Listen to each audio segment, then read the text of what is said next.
Alors, les trois mots qui peuvent définir donc cette année sont solution, défi et l'essentiel.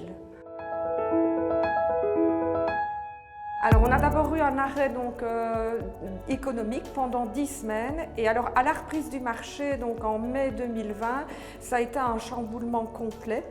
On a dû faire face à un nombre de transactions qui est monté en flèche.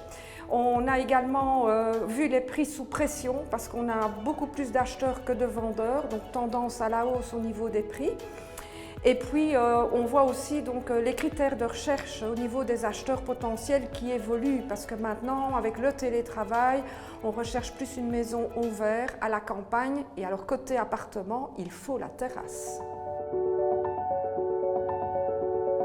Alors d'abord une prise de conscience que rien n'est acquis et malgré tout l'équipe allait rester sereine et pour ce faire on a rassemblé nos forces, on s'est serré les coudes, on est allé à l'essentiel et alors on a également développé nos compétences et évolué donc, pour devenir polyvalent dans tous les domaines donc, de notre métier.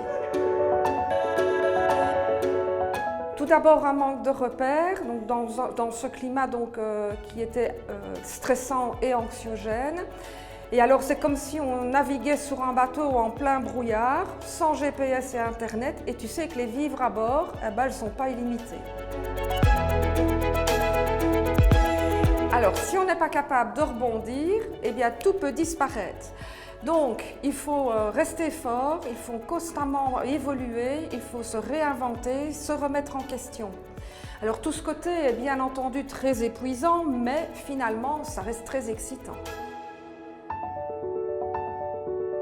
Mes capacités à rebondir, à m'adapter rapidement, à réagir dans le bon sens et à apporter des solutions. En conclusion, j'ai toutes les capacités pour pouvoir traverser donc, ces épreuves en sérénité, ce qui fait donc, notre force et notre expérience. Alors celle-là, elle est vraiment énorme, elle est de taille à mon niveau. Donc c'est de penser beaucoup plus à moi, de me recentrer sur moi-même. Parce qu'en fait, c'est vrai que je fais un métier passion et qui m'accapare tout entière, qui ne me laisse jamais une minute. C'est toujours le boulot avant tout, le service client, etc.